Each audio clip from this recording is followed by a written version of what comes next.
Nakakamangha nga daw dahil napansin nga ng mga taga-Dubai ang kakaibang level ng chemistry ng Kim Pao. Narito at panoorin natin.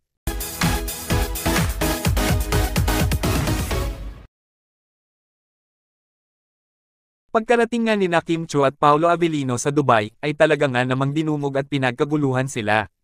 Kakaiba nga daw ang chemistry ng Kim Pao ngayon.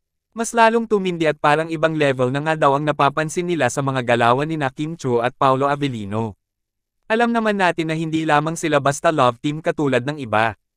Ang chemistry at pagpapasaya nga na hatid nila sa kanilang mga fans and supporters, ay sobrang natural nga daw. Yung hindi pinilit, kusang naramdaman lang talaga. Ang fresh pa rin nila. Stay happy lang. #KimPao. OMG. Ang lakas ng Kim Pao kahit saang sulok ng mundo. The best kayo Kim Pao fans. All the love for Kim and Pao. Sana naman, dahil sa full support, sila pa din ang may next project. Lumalabas na nga din daw ang pagiging makulit ni Paolo Avellino, nang sabihin ng kanyang mga supporters, na kung pwede makita ang kanyang mukha ng walang face mask kahit 1 second lang.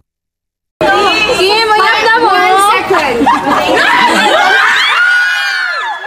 Ito nga daw ang epekto ng isang Kim Chiu kay Paolo Avellino. Kahit na nga ba siya ay introvert, ay kahit papaano nga daw, ay nababawasan na at nakikibagay sa agos at gusto ng mga fans and supporters nila. Kayo, anong masasabi nyo tungkol dito? Just comment down below.